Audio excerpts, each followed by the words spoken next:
जी, घर में कॉकरोच की वजह से पेस्ट कंट्रोल कराना या करना पड़ता है। महाराज जी, मन में बहुत पाप का भाव आ रहा है। हर जीव को जीने का अधिकार है। जहाँ तक हो सके हम उनको जीव रक्षा करते हुए बचाएं, अपने कार्य को कर सकें। जैसे अभी वर्तमान में दिखाई दे रहे हैं तो उनको उसमें भर कर के बाहर फेंक दें। अब जब नहीं दिखाई दे तो ऐसी औषधियाँ रख दें कि वो उत्पन्न ना हो और वो वहाँ आवे ना। अब हमें दिखाई दे रहे हैं टहलते हुए, उनके ऊपर ऐसे केमिकल डालें जिससे वो मर जाए, तो पाप तो होगा ही, भोगना पड़ेगा। सब जीव इस भूमि में जीने का अधिकार रखते हैं। तुमने एक घेरे में अपने घर को अपना मान लिया है, लेकिन है तो भगवान का ही। तो उसमें छिपकली का भी तो अधिकार है, चींटी का भी अधिकार है, बिच्छू का भी अधिकार। भूमि भगवान की है ना, सकल भूमि गोपाल की। या मैं अटक कहाँ, सब भगवान के जन है। हाँ, कुछ हमारा विरोधी भाव है। अब सांप जिस कमरे में रहेगा उसमें हम कैसे रह सकते हैं? तो हम मारे ना, निकाल दें। हम ऐसा उपाय करें कि उसको दुख ना पहुंचे और अपना बचाव पक्ष कर लें। ये बात हो सकती है। जैसे पोछा लगा रहे हैं, बहुत सी चींटियां हैं, तो आप ध्यान नहीं दे रहे, रगड़ रहे हैं, पाप बन रहा है। पहले फूल झाड़ू लीजिए, ऊपर से पोछा लगाइए, अगर फिर दिखाई फिर फूल झाड़ू से कर दीजिए। हमारा उद्देश्य ना मारना है। अब अचानक कोई आ जाता है तो हुआ। अब हमें दिखाई दे रहा है कोई भी जीव, कोई भी नाम रूप जीव का हो, सब में बराबर अंश है। जितना एक हाथी में उतने एक चींटी में, जितना एक महात्मा में उतने कॉकरोच में। वो पावर सब में विराजमान है। कोई ऐसी जगह नहीं जहां वो ना हो। हाँ, ये जरूर है कि अनजाने में जो पाप होते हैं वो भगवान क्षमा कर देते हैं। अब चींटियां हैं, उसके ऊपर आप केमिकल डाल दो, अब आपको दंड भोगना। इसमें भी देखना है, बचाव पक्ष अपना रखना है, लेकिन उसको नष्ट नहीं करना। किसका प्रश्न था? हाँ, ये आपको देखना है। बहुत सी ऐसी, अब जैसे घर गृहस्थी में ये सब, हमने किसी एक परिवार को देखा, जा रहे थे कि घर की सब छिपकली निकाल कर रोड में ईंटों से कुचला था। दुर्गति होगी, कोई संशय नहीं। आपको ऐसा लगता है? हम कहते ठीक है, हमारा उनका विरोधी भाव है। मतलब भोजन में वो शौच न कर दें, भोजन में गिर न जाए, तो आप उनको निकलवा कर बात छोड़ दीजिए। संसार है, मारने जरूरी है, उनकी हत्या करना जरूरी है क्या? मुझे लगता है किसी भी जीव की हत्या करने का अधिकार हमें नहीं है। हम अपने बचाव पक्ष में हैं। अब कोई मर जाता है वो बात अलग है, अपने बचाव पक्ष में।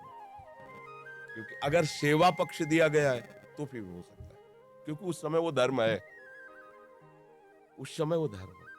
अब इस समय हमें वो धर्म, आपत धर्म तो नहीं है ना, तो इसमें हमें विवेक के द्वारा चलना है। झाड़ झाड़ के फेंकते रहो, जब देखा अब नहीं है तो वो औषधि, तो वो दवाएं चली हैं, लगा दीजिए, तो आएंगे नहीं और वो उत्पन्न ही नहीं होंगे। गंदगी नहीं रखोगे तो काय को उत्पन्न होंगे, गंदगी रखोगे तो उत्पन्न होंगे। ऐसी वो सब चले हैं कि रख दो तो ये सब कीड़े मकोड़े नहीं होते। पर सब में भगवान है। मारना तो हम कभी अनुमति नहीं देंगे, और किसी भी जीव को दंड दोगे। देखो, एक कथा तुम्हें सुनाते हैं, महाभारत की है। एक महात्मा मांडव्य ऋषि नाम के थे। वो हाथ उठाकर ऐसे, पहले बहुत कठिन तप संतों को करना पड़ा। कलयुग है तो अब तो नाम जप से ही काम, मंत्र जपो, नाम जप। दाहिने पैर के अंगूठे केवल पूरा शरीर का भार रखकर हाथ उठाकर उसी राज्य में कुछ चोरों ने राजा के यहाँ चोरी की, राज कर्मचारियों ने पीछा किया, उनके आश्रम में गए और आश्रम में छुप गए, इस भाव से कि महात्मा के आश्रम को देखते ही राज कर्मचारी वापस चले जाएंगे कि यहाँ कैसे चोर छुपे हो। पर उनकी दृष्टि पड़ गई घुसते देख के। अब वहां गए तो माल सहित पकड़े गए। तो उन्होंने सोचा कि महात्मा ने ये नाटक कर रहा है, चोर रखता है और चोरी करवाता है। तो उसी अवस्था में मांडव्य ऋषि को भी ले गए और राजा के सामने पेश किया कि समस्त चोरों को पकड़ लाए, तो उनका सूली की सजा दे दो। सूली की सजा बड़ी भयानक होती थी। एक भाले जैसे यंत्र में ऊपर से सीढ़ियों से ले जाकर उसे छोड़ा जाता था, गुदा द्वार से वो जितना घुस जाए, भाले जैसा, अब वो उसी में टंगा है। अब प्राण शक्ति जितनी उसकी हो, जितने मिनट जिए, जितने घंटे जिए, कोई कोई घंटों जी जाता था, रक्त स्राव हो रहा है, तड़प रहा है। अब वो केवल एक सूली ऐसे लंबी ऊपर से छोड़ दिया और गुदा द्वार में जितना घुस गया, यहाँ तक, यहाँ। अब वो तड़प तड़प के बड़ी भयानक मृत्यु होती थी। महात्मा को भी ऐसी की। वो तो साधारण जीव थे, सब मर गए। जो इस सूली गई गुदा द्वार से अंदर सुचेतना जागृत हुई, लगाया पद्मासन, उसी पे बैठ गए सूली पे। अब ये तो योगी थे। अब वहां वधशाला में तब जाया जाता है जब दूसरा कोई राजा है, तो 2-4 रोज तो हो ही जाते थे अपराधी। तो दूसरे दिन उतारने गए तो वो तो सब मरे थे और ये पद्मासन में बैठे थे। भाग के गए, राजा से बताया। राजा ने कहा ये तो बड़ा अपराध बन गया, कोई ऋषि आ गया, तुमने ये क्यों नहीं बताया ऋषि। अब आगे गौ करके ब्राह्मण करके मर्यादा थी कि गौ ब्राह्मण सामने है तो दया कर देते थे ऋषि जन, फिर साप नहीं देते थे। पहले बड़ा पावर मंत्रों का होता था। हाथ जोड़, महाराज हमें बिल्कुल पता नहीं, आप यहाँ कैसे लाए गए मुझे बिल्कुल पता नहीं, मुझे क्षमा कर दीजिए, मैं बिल्कुल नहीं। बोले मुझे आपसे कोई मतलब नहीं, पहले ये निकलवाओ सूली। लाख कोशिश की गई, सूली निकली नहीं। तो उनका काट दो, ऐसे काट दिया, सूली काट दी।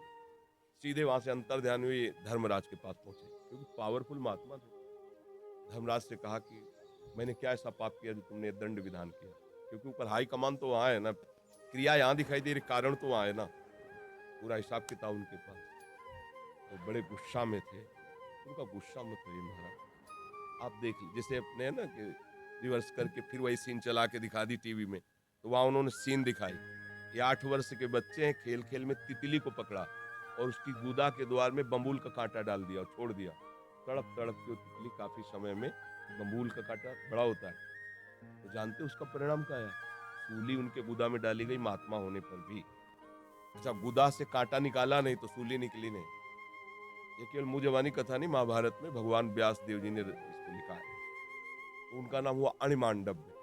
तब उन्होंने कहा कि हम नया नियम बनाते हैं, 14 वर्ष तक के बालक के पहले के अपराध हैं वो नहीं मानेंगे, वो मैं क्षमा करने का विधान बनाता हूँ।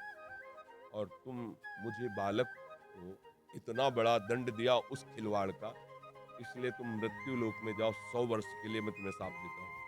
तो वही विदुर जी के रूप में आए, साक्षात धर्मराज। अंश से युधिष्ठिर है, लेकिन साक्षात धर्मराज विदुर जी के रूप में आए। अणिमांडव्य ऋषि के आज भी वसूली वैसे है। अब आप सोचो, एक महात्मा इतना बड़ा पावरफुल, जो न्यायाधीश को भी मृत्यु लोक में भेज दिया दंड देके, उसकी सूली नहीं निकली, तो आप काकरोच को या किसी जीव को, मुझे लगता है कि हिसाब हिसाब है, तो बचो, ऐसे कर्म मत करो, इससे पाप हो। हम 100 बार झाड़ के फेंकेंगे बाहर, तो डस्टबिन नहीं थे, डस्ट पेन क्या कहते थे, है हाँ फेंक लो, हम तो देहाती आदमी यार, तो हमें बीन और पेन में कोई अंतर नहीं ले जाता। नाम जप करो, पवित्र रखो, पहले से केमिकल ऐसा रख लो जिससे वहां उनकी उत्पत्ति ना हो। आप देख के डालोगे कि ये अब वो सीधा हत्या है, वो आपको अपना